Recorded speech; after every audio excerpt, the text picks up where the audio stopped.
வணக்கம். இலங்கையின் ஆய்வுச் செய்திகளுக்காக நான் ஹரிணி. வடமாகாணம் யாழ்ப்பாண மாவட்ட நாடாளுமன்ற உறுப்பினர் கஜேந்திரகுமார் பொன்னம்பலம் யாழ்ப்பாண மாவட்டத்தில் உள்ள அனைத்து பிரச்சினைகளும் தீர்க்கப்பட்டுவிட்ட காரணத்தால் இப்போது பிற மாகாணங்கள் தொடர்பாக நாடாளுமன்றத்தில் குரல் எழுப்ப தொடங்கியுள்ளார். கிழக்கு மாகாணம் அம்பாறை மாவட்டத்தில் உள்ள கல்முனை வடக்கு பிரதேச செயலகம் தொடர்பில் தற்போது நிலவும் பிரச்சினைக்கு அரசாங்கம் உடனடி நடவடிக்கை எடுக்க வேண்டும் என நாடாளுமன்ற உறுப்பினர் கஜேந்திரகுமார் பொன்னம்பலம் வலியுறுத்தியுள்ளார். இந்த விடயம் அரசாங்கம் முன்னெடுக்கும் உரிய நடவடிக்கைகளுக்கு தாம் ஆதரவு வழங்க தயாராக உள்ளதாகவும் அவர் தெரிவித்துள்ளார்.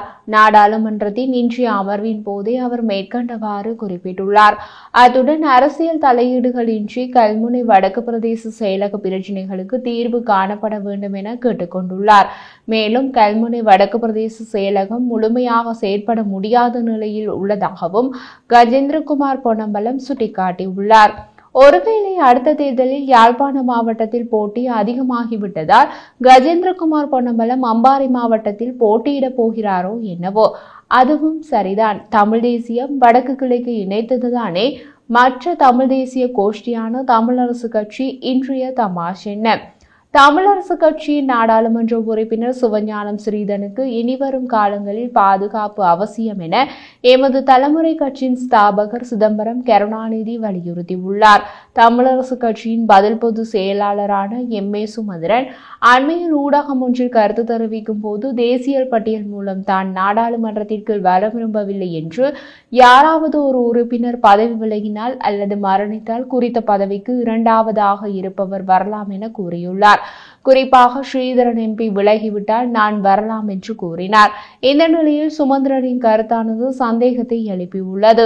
சுமந்திரன் பதவிக்கு வருவதற்கு எது வேண்டுமானாலும் செய்யலாம். மேலும் தமிழரசு கட்சிக்குள் இருப்பவர்கள் தமது பதவிக்காக எது வேண்டுமானாலும் செய்வார்கள் என்றும், ஆகவே ஸ்ரீதரனுக்கு பாதுகாப்பு மிக அவசியம் எனவும் அவர் குறிப்பிட்டுள்ளார்.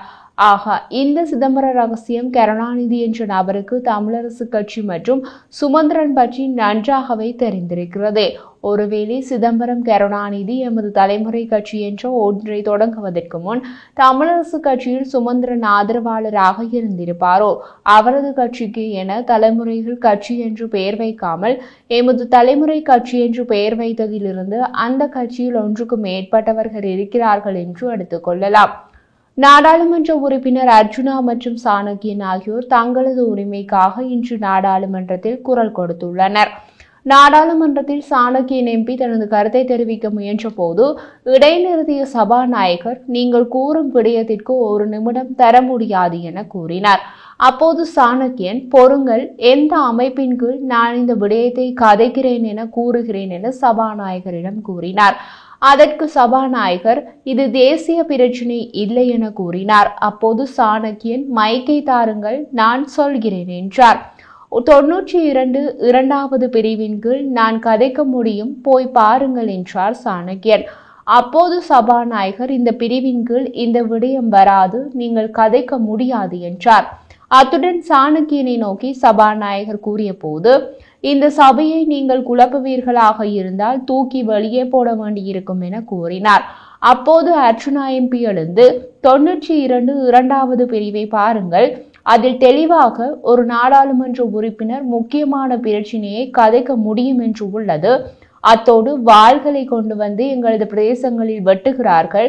இந்த பிரச்சனையை நாடாளுமன்றத்தில் கதைக்காமல் நாங்கள் எங்கே போய் கதைப்பது என்று கேள்வி எழுப்பியுள்ளார். அது மட்டுமல்லாமல் கிழக்கு மாகாணத்தை சாணக்கியன் பிரதிநிதித்துவப்படுத்துகின்றார். நான் வடக்கு மாகாணத்தை பார்த்து கொள்கின்றேன். மற்றவர்களுக்கு மணித்தியால கணக்கு நேரம் கொடுக்கின்றீர்கள், எங்களுக்கு ஏன் தர முடியவில்லை? இந்த மாதிரி மொக்குத்தனமாக நடந்து கொள்ளாதீர்கள். நாங்கள் எழும்பி கதைக்கும் போது நீங்கள் மைக்கை தர முடியாமல் இருப்பதற்கு காரணம் என்ன? நான் உங்களுக்கு விளங்கக்கூடிய பாஷையில் தானே கதைக்கிறேன் என்று தெரிவித்தார். அப்போது சபாநாயகர் அர்ஜுனா எம்பியிடம் ஒத்திவைப்பு பிரேரணையின் போது இது சம்பந்தமான சிறப்பு பிரேரணையை கொண்டு வரலாம் என்றார். அப்போது எதிர்க்கட்சி செயலாளர் எழும்பி, அந்த ஒரு நிமிடத்தை கொடுத்து இந்த பிரச்சனையை முடியுங்கள், அவர்களும் பேசட்டும் என்றார். அப்போது சபாநாயகர் அர்ஜுனாவிடம், நீங்கள் ஒரு வைத்தியர் தானே என்று கேள்வி எழுப்பினார். அப்போது ஆளும் கட்சியில் உள்ள நாடாளுமன்ற உறுப்பினர் ஒருவர் எழும்பி அர்ஜுனா எம்பியிடம் நீ பெரிய சண்டியரா என்றார். அதற்கு அர்ஜுனா எம்பி ஆமாம், முடியும் என்றால் தனியாகவே வா, தூக்கி நிலத்தில் அடைக்கிறேன் என்றார். அப்போது எதிர்க்கட்சி தலைவர் சஜித் பிரேமதாச எழும்பி நீங்கள் மற்ற நாடாளுமன்ற உறுப்பினர்களுக்கு கதைப்பதற்கு 1 நிமிடம் கொடுத்திருக்கின்றீர்கள், அதே போல தமிழ் எம்பிக்கள் கதைப்பதற்கு அந்த 1 நிமிடத்தை கொடுங்கள், ஒரு சில நாடாளுமன்ற உறுப்பினர்களை கதைக்க அனுமதித்துவிட்டு சாணக்கியன் மற்றும் அர்ஜுனாவை கதைக்க விடாமல் தடுப்பது பிழை அல்லவா என சஜித் பிரேமதாச கேள்வி எழுப்பியுள்ளார்.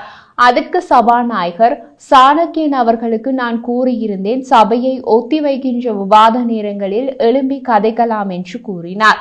எதிர்க்கட்சி தலைவர் கூறியும் சபாநாயகர் நேரம் தர மறுத்துவிட்டார். அப்போது அர்ஜுனா எம்பி நாங்கள் பேசியதற்கு மன்னித்துக் கொள்ளுங்கள், நீங்கள் நேரம் தராததால் தான் பேசினேன் என்றார். அப்போது சாணக்கியன் எம்பி எழுந்து மட்டக்களப்பு மாவட்டத்தில் இடம்பெற்று வரும் வாழ்வெட்டு சம்பவம் தொடர்பில் முறையாக விசாரணை நடத்தி சம்பந்தப்பட்டவர்களை கைது செய்ய அரசாங்கம் உடனடியாக நடவடிக்கை எடுக்க வேண்டும் என தமிழரசு கட்சியின் நாடாளுமன்ற உறுப்பினர் சாணக்கியன் தெரிவித்தார். அத்துடன் மட்டக்களப்பு மாவட்டத்தில் ஆரையம்பதி பிரதேசத்தில் கடந்த மாதம் 20ஆம் திகதி வாழ்வெட்டு குழுவினால் அங்கு வாழ்வெட்டு சம்பவம் ஒன்று இடம்பெற்றது. இது தொடர்பாக விசாரணை மேற்கொண்டு சம்பந்தப்பட்டவர்களை கைது செய்யாமல் இருப்பது தொடர்பில் மக்கள் அச்சத்தில் இருக்கின்றனர். அத்துடன் கைது செய்யப்படாமல் இருப்பது தொடர்பில் மக்கள் நேற்று முன்தினம் ஆர்ப்பாட்டம் ஒன்றை மேற்கொண்டனர். அதனைத் தொடர்ந்து நேற்று முன்தினம் இரவு கல்லடி நகரிலும் வாழ்வெட்டு குழு ஒன்று மட்டக்களப்பு நகரில் வாழ்வெட்டு சம்பவம் ஒன்றை மேற்கொண்டிருக்கிறது. ஜனாதிபதி இந்த சபையில் வந்து இறுதியாக உரையாற்றும் போது பாதாள உலக குழுக்களால் மட்டக்களப்பு நகரிலும் பாதாள சம்பவங்கள் இடம்பெறலாம் என தெரிவித்திருந்தார். அதனால் மட்டக்களப்பு மாவட்டத்தில் இடம்பெற்று வரும் இவ்வாறான சம்பவம் தொடர்பில் விடயத்துக்கு பொறுப்பான அமைச்சர் கூடிய கவனம் செலுத்தி உடனடியாக நடவடிக்கை எடுக்க வேண்டும் என கேட்டுக்கொண்டுள்ளார். இந்த விடயத்தினை கூறவே நான் வந்தேன், நீங்கள் அதற்கு இவ்வளவு விவாதம் பண்ணுகின்றீர்கள் என்று கூறினார். அப்போது விமல் ரத்நாயக் எழுந்து 92 இரண்டாவது பிரிவின் கீழ் நீதி மற்றும் ஒழுங்கு பிரச்சனையை கதைக்கலாம், ஆனால் அர்ஜுனா எம்பி மற்றும் சாணக்கியன் கதைப்பது தேசிய நீதி பிரச்சினை அல்ல என்று கூறினார். ஒழுங்கு பிரச்சினையை தவிர வேறு பிரச்சினையை கதைக்க முடியாது. இப்படி ஒவ்வொருவரும் எழும்பி கதைத்தால் நாடாளுமன்றத்தை நடத்த முடியாது, நேரம் தர முடியாது என்று கூறினார். அப்போது சபாநாயகர் இந்த விடயங்கள் தெளிவாக இருந்தும் அர்ஜுனா மற்றும் சாணக்கியன் இவ்வாறு கதைப்பது பெரிய பிரச்சனையாக உள்ளது. அர்ஜுனாவின் பழக்கத்தை சாணக்கியன் தொடங்கியுள்ளார். ஒருத்தர் தான் சபையை இவ்வளவு நாள் குழப்பிக் கொண்டிருந்தார். இப்போது 2 பேர் வந்துவிட்டார்கள் என்று சபாநாயகர் கூறியுள்ளார். அதனைத் தொடர்ந்து அர்ஜுனா எம்பி தமிழுக்காக நான் சாணக்கியனுக்கு சார்பாக கதைத்தேன். ஒரு சிறுபான்மையினத்தவரை அவமானப்படுத்தும் போது அது யாராக இருந்தாலும் நான் சார்பாக கதைப்பேன். சாணக்கியன் அல்ல, எந்த தமிழ் எம்பியாக இருந்தாலும் நான் சார்பாக கதைப்பேன் என கூறினார். அர்ஜுனா எம்பி பற்றி நாடாளுமன்றத்தில் வேறு உறுப்பினர்கள் வெவ்வேறு விஷயங்கள் பற்றி முன்பு பேசிய போது சாணக்கியன் எம்பி உட்பட எந்த ஒரு தமிழ் எம்பியும் எழுந்து குரல் கொடுக்கவில்லை என்பது குறிப்பிடத்தக்கது.